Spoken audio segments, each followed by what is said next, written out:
the Second Amendment to the Constitution. A well-regulated militia being necessary to the security of a free state, the right of the people to keep and bear arms shall not be infringed. Shall not be infringed. Shall not be infringed. Shall not be infringed. Shall not be infringed. The Founding Fathers agree. Armed citizens make good government. I ask, sir, what is the militia?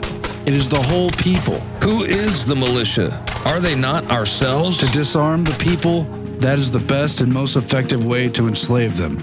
George Mason. Congress have no power to disarm the militia.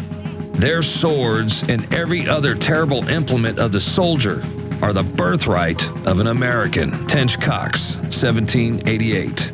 The Constitution preserves the advantage of being armed, which Americans possess over the people of almost every other nation, where the governments are afraid to trust the people with arms. James Madison, Federalist, number 46. A free people ought not only to be armed and disciplined, but they should have sufficient arms and ammunition to maintain a status of independence from any who might attempt to abuse them, which would include their own government. George Washington. The Founding Fathers created the Bill of Rights, enshrined individual protections, including the Second Amendment, because they understood that power inherently corrupts. The Bill of Rights was set up to try to discourage bad behavior from government, try to further restrain it, and try to head off what they knew would eventually become misinterpretations of the law and attempts to misconstrue the intent of the founders. But their quotes here could not be more clear. If the representatives of the people betray their constituents, there is then no recourse left but in the exertion of that original right of self-defense, which is paramount to all positive forms of government. Alexander Hamilton, The Federalist, number 28.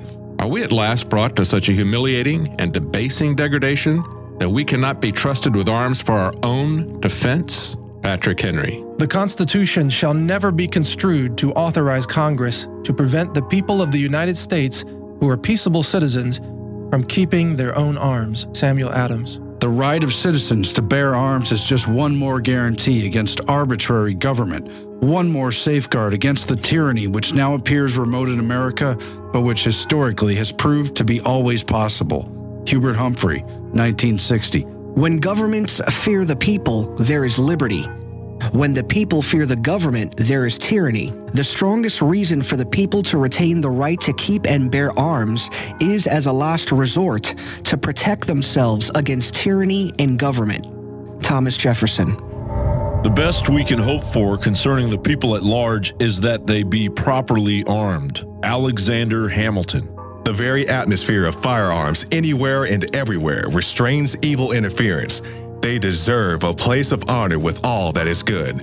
George Washington. Arms discourage and keep the invader and plunderer in awe, and preserve order in the world as well as property. Horrid mischief would ensue were the law-abiding deprived of the use of them. Thomas Paine. To preserve liberty, it is essential that the whole body of the people always possess arms and be taught alike, especially when young, how to use them. Richard Henry Lee, 1778. A free people claim their rights as derived from the laws of nature and not as a gift of their chief magistrate. Thomas Jefferson. Our Second Amendment, our free speech are gifts from God, but the fact that they were pointed out, highlighted, enumerated, and strengthened in the Bill of Rights and Constitution is our birthright. You don't have to like guns. You don't have to like the Second Amendment to fight for it, to stand up for it. If we let it slip away, we're going to lose everything from free speech on down. That light will be dimmed if we allow them to encroach on the Second Amendment. Guard with jealous attention the public liberty. Suspect everyone who approaches that jewel. Unfortunately, nothing will preserve it but downright force. Wherever you give up that force, you are ruined. The great object is that every man be armed. Everyone who is able might have a gun. Patrick Henry. Dictators and disarmed populations go together. The most foolish mistake we can possibly make would be to allow the subject races to possess arms. History shows that all conquerors who have allowed their subject races to carry arms have prepared their own downfall by doing so. Adolf Hitler, April 1942. Before a standing army can rule, the people must be disarmed, as they are in almost every kingdom in Europe. Noah Webster. Death solves all problems. No man No problem. Joseph Stalin. In earlier times, it was easier to control 1 million people than to physically kill 1 million people. Today, it is infinitely easier to kill 1 million people than to control 1 million people. Zygmunt Brzezinski. If the opposition disarms, well and good. If it refuses to disarm, we shall disarm it ourselves. Joseph Stalin. One death is a tragedy. 1 million is a statistic. Joseph Stalin. To disarm the people is the best and most effective way to enslave them. George Mason.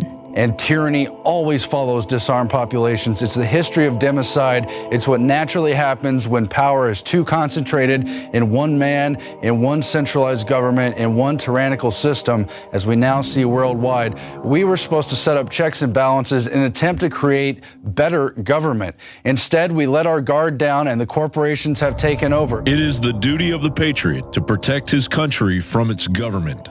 Thomas Paine. The supreme power in America cannot enforce unjust laws by the sword because the whole body of the people are armed. Noah Webster, 1787. Ideas are more powerful than guns. We would not let our enemies have guns. Why should we let them have ideas? Joseph Stalin. Those now possessing weapons and ammunition are at once to turn them over to the local police authority. Firearms and ammunition found in a Jew's possession will be forfeited to the government without compensation. Whoever willfully or negligently violates the provisions will be punished with imprisonment and a fine. Nazi law, regulations against Jews' possession of weapons, 1938. Political power grows out of the barrel of a gun. Chairman Mao Zedong. The only real power comes out of a long rifle. Joseph Stalin. Those who beat their swords into plowshares usually end up plowing for those who didn't. Ben Franklin. If gun laws in fact worked, the sponsors of this type of legislation should have no difficulty drawing upon long lists of examples of crime rates reduced by such legislation. That they cannot do so after a century and a half of trying. That they must sweep under the rug the Southern attempts at gun control in the 1870 to 1910 period, the Northeastern attempts in the 1920 to 1939 period, the attempts at both federal and state levels in 1965 through 1976 establishes the repeated, complete, and inevitable failure of gun laws to control serious crime, Orrin Hatch, and the right to keep and bear arms. After a shooting spree, they always want to take guns away from the people who didn't do it. I sure as hell wouldn't want to live in a society where the only people allowed guns are the police and military. William S. Burroughs. They've undermined our economic system. They've instituted the Federal Reserve. They've bought out politicians, and now they're coming for the final restraint on their total power. That is firearms, that is guns, that is the Second Amendment. And if you let them do it, they're going to encroach on our entire lives. If you want the right to control your own life, to pursue life, liberty, and the pursuit of happiness, you must politically stand up for the Second Amendment and say no to these attempts to use emotional strings, the images of dead children, to confiscate our firearms, to take away our rights, and to tell us that we're bad for trying to keep and bear arms, as the founders always outlined for us to do. The balance of power is the scale of peace. The same balance would be preserved were all the world destitute of arms, for all would be alike. But since some will not, others dare not lay them aside. Thomas Paine, July 1775. What country can preserve its liberties if the rulers are not warned from time to time that their people preserve the spirit of resistance? Let them take arms. Thomas Jefferson. If guns are outlawed, only outlaws will have guns. Anonymous American adage. The right of the people to keep and bear arms shall not be infringed. A well-regulated militia composed of the people trained to arms is the best and most natural defense of a free country.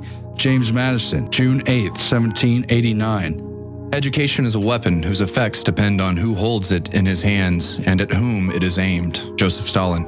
It's your decision. Choose freedom or tyranny. Demand they obey the Constitution. Honor and uphold the Constitution. Demand your natural inherent rights as a human being. Demand the Bill of Rights. You choose freedom or tyranny. Demand the restoration of the Republic. It's your decision. Freedom or tyranny. Those that give up essential liberty to purchase a little temporary safety deserve neither liberty nor safety. Benjamin Franklin.